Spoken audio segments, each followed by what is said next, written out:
આપણે ધર્મ અને કર્મ અને જીવન આને એક સાથે જોઈ રહ્યા છીએ.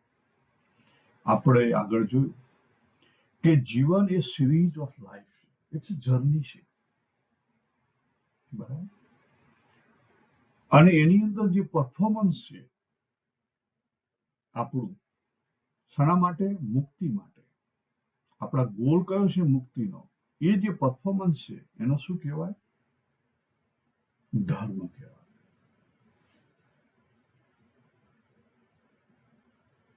તો ધર્મના સંદર્ભમાં કર્તવ્ય ક્યાં લાગુ પડે? આપણે કર્તવ્યને અલગથી લેશું, પણ એ ધર્મ છે અને જે લાઈફ છે એને થોડું ડિટેલિંગથી સમજીએ. પહેલી વસ્તુ, કોઈ પણ કર્તવ્ય કરીએ તો આખું સમગ્ર, એટલે આપણું દેહ, ઇન્દ્રિય, મન, બુદ્ધિ બધા એક સાથે કર્તવ્ય કરે તો આપણે 100% આપણો ડાન્સ આપણે સાચો કર્યો કહેવાય. બાકી આપણે ડાન્સ સાચો કર્યો કહેવાય નહીં. બાકી આપણે મોરું પહેર્યું કહેવાય. અને જ્યાં સુધી સમગ્રથી કોઈ ડાન્સ ના થાય ત્યાં સુધી આપણે આપણી વેલ્યુ સિસ્ટમ ચેન્જ કરી શકીએ નહીં. આપણી હેબિટો ચેન્જ ના કરી શકીએ. આપણે આગળ વધવું છે, આગળ ના વધી શકીએ. આપણે ઘણું બધું વાંચીએ છીએ, વિચારીએ છીએ, પણ પરફોર્મ કેમ નથી કરી શકતા? કારણ કે આપણે અંદરથી ફુવારો છે એનર્જીનો, એ સમગ્રથી આપણી જે નિશ્ચય છે, સંકલ્પ છે, એ સંકલ્પ શક્તિ સમગ્રની નથી આવતી, ડિવાઈડ આવે છે. ચેક કરજો જાતે. આ બધી વસ્તુ કેવી છે જીવનમાં, જાતે ચેક કરવાની છે. અહીંયા આપણે થોડુંક જોઈએ કે મારો જે દેહ બન્યો એ આગળની જે વાસના છે એના લઈને બનેલો છે. આગળની જે વાસનાઓ છે એને લઈને બનેલો છે. એટલે મારો દેહ છે એ અંદરથી ફુવારો આવે છે અને બીજો આવે છે બહારથી ફુવારો. બહારથી કેમ આવે છે? કારણ કે મને પ્રકૃતિ હેલ્પ કરે છે. આખી વ્યવસ્થા ગોઠવેલી છે, પ્રકૃતિ હેલ્પ કરે. તમને સિરીઝ ઓફ ઇવેન્ટ છે ને, એમાં એવી આવે સિરીઝ ઓફ ઇવેન્ટ જ્યાં પરિસ્થિતિ એવી સર્જાય કે જ્યાં તમારી અંદરની એનર્જી ઉભરો મારે. ઘણી વાર ક્રોધ આવે છે તમને અમુક જગ્યાએ, બરાબર. ઘણી જગ્યાએ અમુક જગ્યાએ તમને દયા આવે છે. આજે બધા પ્રસંગો ઉભા થાય છે, જે એનર્જીના ફુવારા બહાર આવે છે એને ચેક કરો. આપણે પરણેલા છીએ તો અમુક પ્રસંગોએ તમને કામ વાસના ઉભરી આવશે. ચેક કરો બધી વસ્તુ.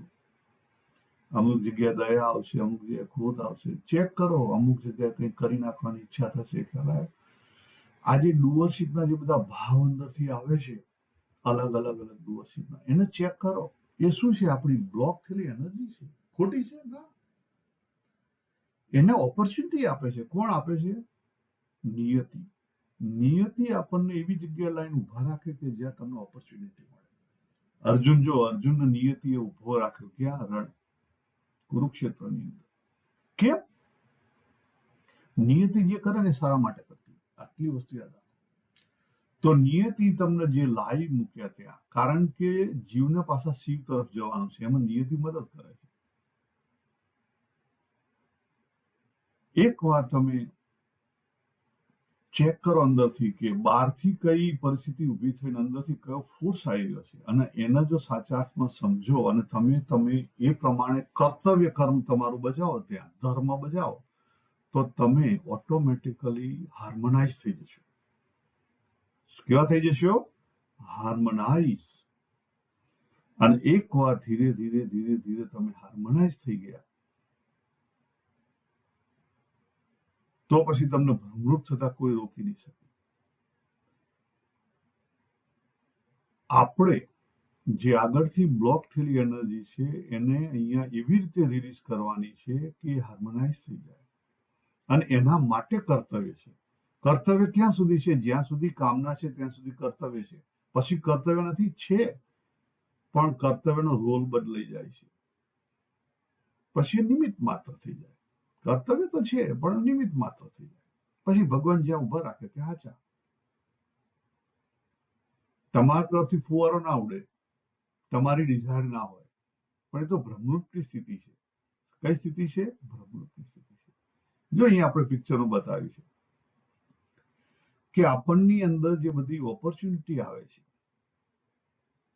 દરેક series of event is opportunity. એને તમે ઓપોર્ચ્યુનિટી તરીકે લો અને તમારે જે અંદર રસ રુચિના અંગ છે એના સાચા અર્થમાં ઓળખીને એને એવી રીતે રિલીઝ કરો કે જેથી કરીને હાર્મોનાઇઝ થઈ જાય. તો તમે બધા જ જે કામ, ક્રોધ, લોભ, મોહ, મદ, મત્સર, ઈર્ષા બધાથી ઉપરવટ થઈ શકશો અને તમે એવા સહજ બની જશો. એકવાર સહજતા આવી ગઈ, ક્ષમતા આવી ગઈ, નિર્દોષતા આવી ગઈ, તમે ભ્રમરૂપ થઈ ગયા. પછી બાકી શું જોઈએ?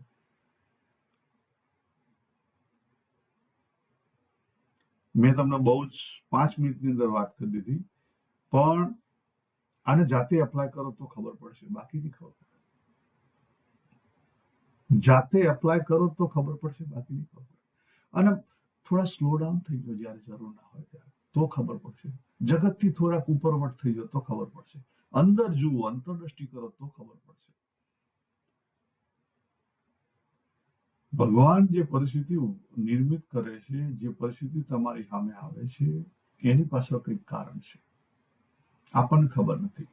કારણ કે પ્રકૃતિ કોઝ અને ઇફેક્ટથી વર્તે છે, પણ એ તમને મદદરૂપ માટે. અને એમાં જો આપણે સાચા અર્થમાં આપણા રસ રુચિને અંગ ઓળખી અને આપણી બ્લોક થયેલી એનર્જીને સાચા અર્થમાં આપણે રિલીઝ કરીએ તો નવી આપણે કર્મબંધન થાય નહીં.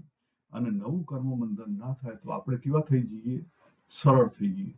આપણી જે દોરી છે એનો વળ કેવો થઈ જાય? ઉકેલવા માટે. ચેક કરો, જીવનની અંદર તમે સરળ બન્યા છો કે તમે બધા કોમ્પ્લેક્સ બન્યા છો? ચેક કરો જાતે. હું 50 વર્ષનો થયો કે 60 વર્ષનો થયો, નાવ આઈ એમ એ કોમ્પ્લેક્સ ઓર આઈ એમ એ સરળ. ચેક કરો જાતે. ભાઈ સિમ્પ્લિસિટી એ નથી કે ઓહો હું ચડો પહેરવા માંડ્યો, સિમ્પ્લિસિટી. ના ના, એ નહીં. મનની વાત છે. બધી વસ્તુ માઇન્ડની છે, બહારની નહીં. બહાર તો વ્યવહાર પ્રમાણે રહેવું પડે. બહાર વ્યવહાર પ્રમાણે રહો, મનથી વાત છે. નહીં તો બહાર તો પછી ઘણી વાર આપણે વ્યવહાર કેવો કરતા હોય, કોકના પગે લાગીને કહીએ જય સ્વામિનારાયણ અથવા જય શ્રી કૃષ્ણ, અને પછી એની પાછળ આપણે એનું ખોદી નાખતા હોઈએ. આખી ભગવદ્ ગીતાની અંદર કર્મનું જે બંધન છે એને ક્લિયરલી કહેવામાં આવ્યું છે, એ ભાવ બેઝ ઉપર છે. તમારો અંદર ઇન્ટેન્શન કયો છે એના બેઝ ઉપર કર્મ છે. ફિઝિકલી કર્મ નથી. 18મા અધ્યાયનો 17મો શ્લોક. ભગવાને ત્યાં કહી દીધું કે આખું લશ્કર તું કાપી નાખીશ, તને પાપ નહીં લાગે જો તું કર્તૃત્વ ધારણ નહીં કરે તો. એટલે અંદર વિચાર કરો. જે વિચારો આવે છે, જે વિચારો ઉઠે છે, જે ભાવ આવે છે અંદર, જે ઇન્ટેન્શન છે, જે સંકલ્પ છે, એની ઉપર ચેક કરો.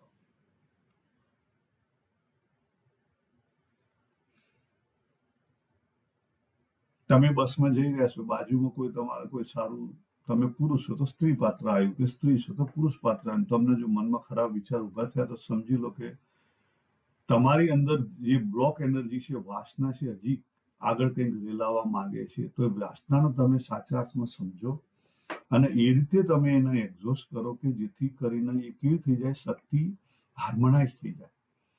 અને એકવાર હાર્મોનાઇઝ થઈ જશે તો એ શક્તિનું પરિવર્તન થઈ જશે, ક્રિએટિવ બની જશે, પરિવર્તન થઈ જશે. દરેક વખતે શક્તિને કંઈ રેલાવી જરૂરી નથી. શક્તિને રેલાવી જરૂરી નથી. But it's up to you. તમે અંતરદ્રષ્ટિ કરી અંદરથી ચેક ના કરો તો તમે બહાર કદાપી નીકળી શકો નહીં. એટલે 2-3 વસ્તુ અગત્યની છે. પહેલી વસ્તુ કે અંદરને ઓળખો. બીજી વસ્તુ, જે કોઈ આપણે પ્રયત્ન કરીએ સમગ્રથી કરો.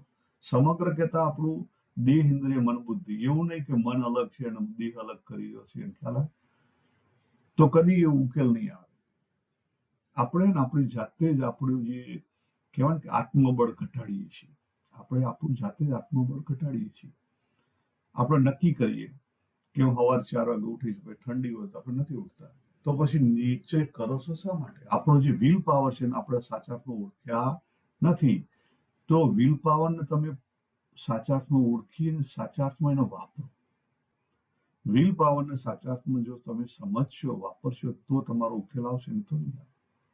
અંદરની રસરૂચિને ઓળખો, એ મુજબ વિલ પાવરને ઓળખો અને આખો સમગ્રથી વાપરો. તો અહીંયા આપણે પૂરું કરીએ. સર્વેને જય શ્રી કૃષ્ણ. હરિ ઓમ.